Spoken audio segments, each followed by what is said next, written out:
Some managers can handle the big name players and some can't. I can promise you here right now on this channel, this Manchester United team is in good hands. Here at Manchester United, we make sure that if any player needs to go and, I don't know, look after a relative that's ill, or is ill themselves and needs some time off, or wants to do an interview with Piers Morgan on how brilliant we are, we will 100% allow it. So, Ronaldo, you can stay with us at least till the end of this season and be a happy man. Honestly though, what's happening in real life right now is mental. I'm recording this on the Tuesday evening, so we haven't seen the full interview with Ronaldo yet, but it's not looking good for his future at Manchester United, let's put it that way.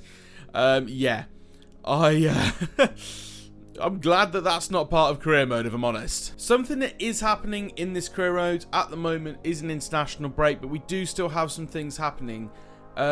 Some team wants Ibrahim Alisson on loan, so we're going to quickly put that one to bed. That's not happening. We need him in and around the squad. Bernard, on the other hand, is a player that we could be looking at getting rid of. They want a 2-year loan.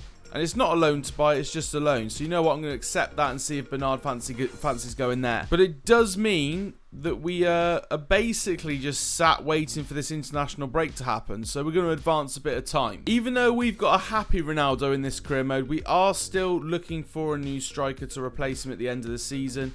Simeone is not going to be that guy. I'm going to remove him. But we are waiting back to hear about Adeyemi and what rating he is. That could be an interesting one. Okay, it looks like Bernard has decided to go out on loan to Galatasaray for 2 seasons, which is okay. You know what? I think that's a reasonably decent deal to go ahead and do. We've got plenty of backup in that area. We've bought a lot of centre-backs during this career mode already.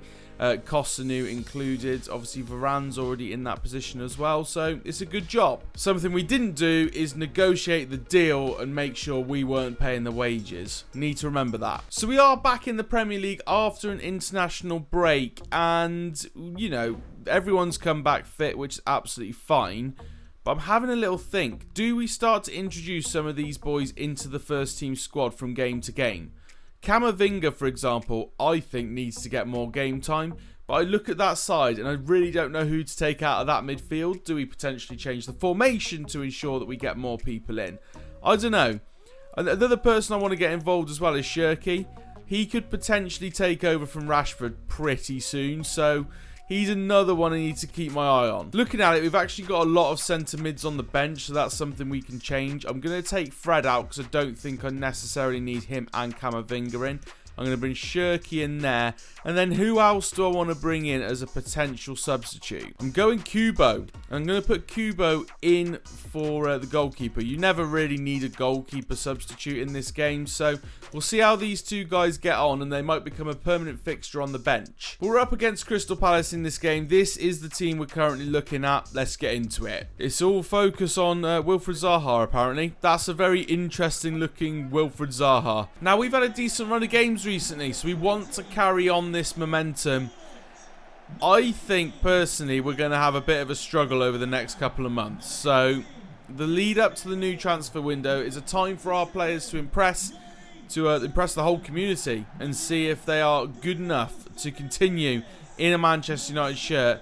But equally, it's going to highlight the areas we need to improve. And Marcus Rashford is one of those players that I think could get replaced in January. At the moment for January, we know one thing, and that's that we want to get a backup goalkeeper. But is other areas in this team going to start to get highlighted as areas we need to improve? Early doors here. We got Elise trying to dance his way through. Oh no, it's dropped to Mateta. I thought we defended that pretty well, but the ball has just bounced out, dropped to Mateta, and he's put it past De Gea. We're 1-0 down against Crystal Palace already. Oh dear. I don't really know how this got through, if I'm honest. It's just literally just popped out of nowhere, and he's just had to put it in the back of the net. Right, uphill battle it is. Oh, wow. I didn't press pass. I'm a bit confused. I've played that ball through to Ronaldo. I haven't pressed the pass button, and it's just popped into Antony's path. They got a bit of luck with their goal, but I'm pretty sure we just got a FIFA glitch with ours. Yuri Tillemans could be in here after a good ball from Rashford. Tries to find a cross, but no one's really up with him. And that's what the problem is with Ronaldo. He's not athletic enough anymore to be in the box and playing the short ball all the time. So, yeah, something to be aware of. We need to maybe change our game a little bit to fit around him. Oh, we could be in trouble here. Mateta puts it across. Wilfried Zaha can't quite get there. Oh, but he has now. Zaha comes in. Varane manages to deal with it, but we're a little bit rocky at the back. Oh, what? He's offside. Thank God for that. The bounces on this game. There's been an update today, by the way, the day I'm recording this, and I think it's impacted the gameplay quite a bit. Anthony could be through here into the penalty box. Hasn't really got anyone with him. He's gone for the shot, and he's finished it nonetheless. Anthony scoring from the most ridiculous angle possible. Has managed to get himself a goal in the process. And that really does help us in this game. Ronaldo coming short, creating an option. But again, there was not really anyone in the box. Rashford was coming in towards the end there. But there's no one really as an option to give the ball to once we do get in behind. Which is going to be an issue unless you've got an Anthony who can basically score from any angle. Casemiro's won the ball back. It's Marcus Rashford from long range. And that does not look pretty for Jack Butland at all. Because that has come from a long, long way out. Marcus Rashford has scored convincingly. I don't really know what to say about that goal, if I'm honest with you, because it's come from so far away. Casemiro works well to win the ball back in midfield, but that's near the centre of the goal. The keeper has to be doing better there. It's 3-1 nonetheless, gives us a little bit of a buffer in this game now. Marcus Rashford now down the left-hand side. Again, there's not really anyone there, but he has pulled it back to Anthony, who strikes it first time and scores. Makes it 4-1 in this first half. Do we need a difficulty upgrade? We went 1-0 behind, but ever since we went behind, we're now dominating. Do we need an upgrade? Let me know in the comments if you want me to put a harder difficulty on. I'm happy to do it. I'm ready for a challenge. I don't know whether we're just a better squad than Crystal Palace, if I'm honest with you, because we went 1-0 down, so the difficulty is clearly still there. But yeah, we're breezing past them at this point. Here's Elise coming into the box. Can he get a shot away? He can, and he has scored it. Crystal Palace potentially back into this game just before half-time. Overall, I'm not overly happy with the way Ronaldo's played today, so we're going to give Moukoko a go. He has created some chances, but he's just never in the box, which makes it quite difficult to get any sort of service to him. And Fernandes hasn't been great in midfield, so Camavinga's going to come in and see what he can do. Martinez, by the way, at centre-back hasn't performed great today either, so Kosunu is hot on his tail. Mateta strikes long range. David De Gea a decent save. Moukoko spreads it out wide nicely to Anthony. Can Anthony now return the favour and get it back to Moukoko? Oh, he nearly did, you know. More substitutions needed. Kosunu's going to be some fresh legs at the back. Kubo and Cherki are coming on the wings. Here comes Cherki. Can he get past his man? No, not quite. Not the best first impression. Here's Kubo's first involvement here. What can he do? Manages to find Moukoko. Can't get the shot away. Oh, Moukoko could be through here. Can he get a shot away? Drags it back. Finds Tillemans, who finds Camavinga.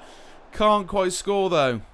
Moukoko into Yuri Tillemans. That is not impressive. Here comes Kubo. Dancing through a couple of players. The shot's not great, but he's shown a little bit of intent there. Oh, wow. What a save, David De Gea. That's actually incredible. Here's Kubo. Kubo into Moukoko. Moukoko back to Kubo. Can he get it there? Yes, he can. I see someone at the back stick. Can't quite get the cross in. But those two are working well together. They've impressed since coming on. That save, David De Gea. I'm not sure why that's the goal system thing used. It came off the crossbar and then actually bounced down to the floor. But that was an impressive save. And that save definitely made the last few moments of that game a little bit more comfortable for United. We win 4-2 in the end. Anthony actually got himself a hat-trick, which is quite impressive for him in this game. He's definitely hit the ground running in this team this season so far. But the players that came on for me really did impress. The young lads that came in, Kosunu at the back really did very well. actually at holding that position down and making sure that no one got through at the end of that game. The two wingers that came on performed particularly well as well, and Moukoko up top created some chances, but also got himself in the box as well when needed. So I'm reasonably happy with the way we've played today. I think that was a decent result. After that game, if we take a look at the Premier League table, we're actually second place right now, only a point behind Chelsea, who have not lost a game this season. We're scoring a lot of goals, but we're also conceding quite a few as well, so we need to keep that in mind. And Spurs are currently in the relegation zone. You'll love to see it. So we've got two scout reports that have come back during that game. We've got Boadu, who is a Netherlands striker, 21 years old, 76 rated. And then you've got Adeyemi, who I think's a little bit more fun, don't you?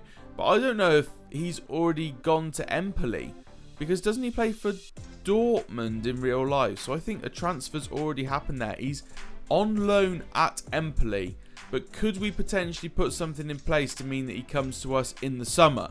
I think if we can, that would be great. So because he's currently out on loan, we can't do anything about any negotiations, but we'll keep him on our shortlist because as soon as he's back in, we'll be giving him a look. We've had a transfer offer come in for Luke Shaw. This one's interesting because it's actually something we could end up doing. I don't remember any of these coming in, but whatever.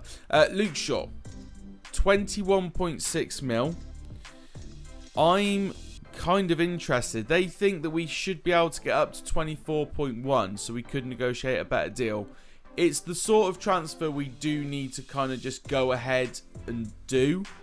He's someone that we do need to offload off the weekly wage scale anyway. So we'll negotiate it. We'll see if we can get it up to that 24 million mark. But I'm very interested indeed. I've put it up to 24.1. I'm going to submit that offer now and see what they say. I realise that this wouldn't be a simple deal. I can put together. We rate Luke Shaw highly. They're saying 21.6. I'm sorry, that ain't good enough, boys. We need to get that a bit higher. They're saying they can't go higher than 21.8. So I've said 23.6. What if I did 22.8? Is that doable? Okay. Still way too high. They're not willing to pay that much. That's annoying. We needed to get them off the wage books, really. We've tried too hard to get a good deal rating. I have confidence that someone else will come in for Luke Shaw, so we'll hold off. As you can see, it's our first ever game in the Europa League. We're up against Sociedad, which in real life did not go particularly well from memory. So we need to make sure that we perform in this game. First up, we do have our press conference.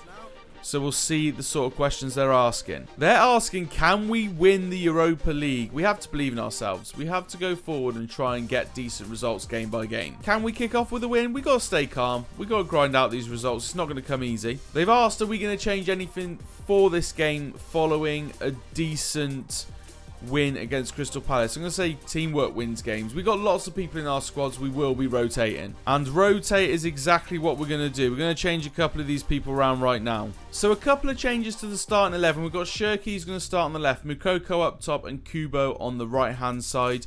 Livramento is also getting a start at right back as well. Kosunu coming in at centre half. As for the bench, I'm also going to be including Jacob Ramsey on the bench. If we're comfortable, I want to give him his debut. But we've also got the big guns still sat on the bench just in case we need it. Wow. This is an impressive looking Old Trafford on a Thursday night.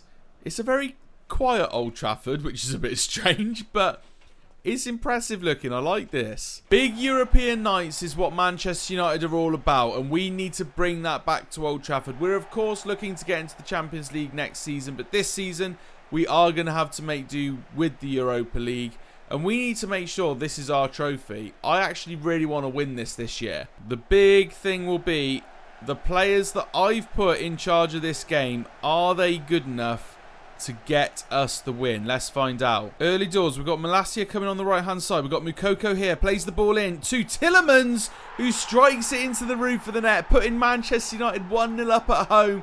The fans are going crazy, and this is exactly what Manchester United's all about.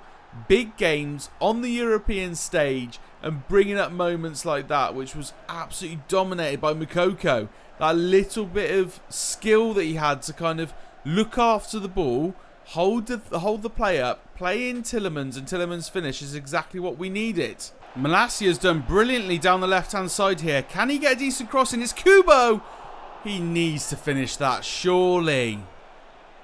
No way. Marino's come inside, and that's so poor from me. I'm not even going to try and say that that is the player that's done that, because I controlled that horrifically. And we've let them get back into the game. Look here. I've got control of Kosunu, and I've just run away from the ball. That's very poor on my part. Sadiq into Silva, has a strike. De Gea saves it, but we're giving them far too many opportunities. Cherki into Bruno. Into Moukoko. Can he score in Europe? No, he can't quite get there. Malaysia's got the ball here. Can put a cross into the box. Can he? No, it's dealt with. Oh, they could have another chance here. It's Sorloth. He can't quite get the shot away. But it's fallen to Zabinindi. Back to Sorloth. And oh my God, De Gea, no. Oh, I was messing around with one of the names. And Sorloth's gone and scored against David De Gea. And it's so poor from him. The ball's come back in here. And that shot is so weak. How has David De Gea not saved it? Kubo could be in here. It's a nice little ball through. Can Kubo finish it? Yes, he can. He has got his first goal in Europe. Kubo with a great finish. Puts us back in the lead. 3-1, is it? 3-2 now, I believe. But that is a great ball through. These two are working so well together. It's unbelievable. And that finish is exactly what we want to see from our young winger. We're not in the lead at all. It's back to 2-2. I thought we'd actually scored 3. We went behind for a minute there. I didn't even realise. Kubo down the right-hand side again. He's got a couple encroaching in on the box. Can he get a decent cross into the box? He can, but we can't quite get on the end of it. Sadiq is causing all sorts of problems, and that strike was tasty. De Gea did well. Ooh, off the line, Kubo of all peoples there. It's Cherki's time to get in behind the defence here. He's got a lovely ball into Tielemans if he can find him. He does, he strikes it. It's a good save by the keeper. The tension in this stadium is building. United fans not happy only being drawing at home in Europe. They need another goal. Here's Bruno Fernandes. Plays the ball over into Cherki. I can see you, Kubo. I can see you. That volley is beautiful, and it's gone in. That took so long to cross the line. That took forever to end up in the goal, but Kubo has scored what can only be described as one of the best goals in Europe at Old Trafford, but equally one of the most ridiculous ones at the same time. When he takes that volley there, I thought it was going to go wide, but it snuck right in the bottom corner, and then for some reason took about a week to get over the line. And that insane goal from Kubo puts us in the lead at half-time, and the United fans that have come out on this Thursday night are very happy. Cherki here. Little bit of skills. Cherki strikes it outside the boot. Jesus, he wants to make an impression too. Oh no, we could be in trouble. Sorloth coming through. Oh my God, I'm not sure what happened defensively there, but we completely shut off. That is not what you want to see. Now back level in this game, we need to do it all again. Oh no, Marino's dancing through. We could go behind. De Gea does well. Varane manages to mop it up as well. But we do not want to go behind in this game. We deserve to win it, in my opinion. Livramento carrying the ball forward. Finds Bruno Fernandes. His touch is brilliant. He gets a strike away. Saved well by the keeper. Malaysia into Fernandes. He turns and strikes. It's saved again. Now, personally, I don't think we actually need to send on the cavalry. I think the players that have been on the pitch so far have actually been doing a pretty decent job. But we're changing our front five. We're going to bring on Rashford, Ronaldo, Antony, Ramsey for his European debut, and Eriksen as well. Every single player that's currently coming on the pitch for United can make a difference. Oh, that ball from Ronaldo is tasty. He's found Antony. I can see Marcus Rashford. That goal from those front three was incredible. That just goes to show that we've got so much depth up top now, especially in those wing positions, because Rashford and Antony could be in competition with Kubo for a starting position, but they've just come on and just got what could be the winner in a very tight Europa League tie. Ronaldo again finds Anthony. Goes back to Ronaldo. Ronaldo to finish it. It's just gone over. Livramento on the overlaps. Done very well here. Gets the ball across to Rashford, who puts it back into Eriksen. And that finish is pretty tasty indeed. 5-3 now, 71 minutes in, and I think that's enough to see off Sociedad. Ronaldo is now in. Can he get his goal? Ronaldo! It's a great save from the keeper. Oh, Rashford's won the ball back. High up the pitch here. Looks for Ronaldo. Can't find him. We are trying to feed Ronaldo. After what's been happening in real life this week, I feel like he needs to catch a break. Sadiq puts the ball into the box. Varane's there, but no, it's a David De Gea save that stops the goal going in. We do see out the game 5-3 winners in what is probably the most memorable European night at Old Trafford for quite some time. Not to forget, we had this goal in this game. Like, that goal is pretty special. Hold on. They're asking me questions about Fred. They're asking me questions about Fred. The team comes first, 100%. We rate him as a player, but let's focus on the fact we just won in the Europa League, please. 100% could not have asked for more from Kubo today. He was insane. And that brings us to the end of what was a very impressive episode. That episode truly had it all. We had a pretty difficult game up against Crystal Palace, which we grinded out a result in the Premier League. And then our first night of Europa League action went off with an absolute bang. If you enjoyed, make sure you hit the like button on this video. Subscribe to the channel if you are new, and I'll see you in the next one.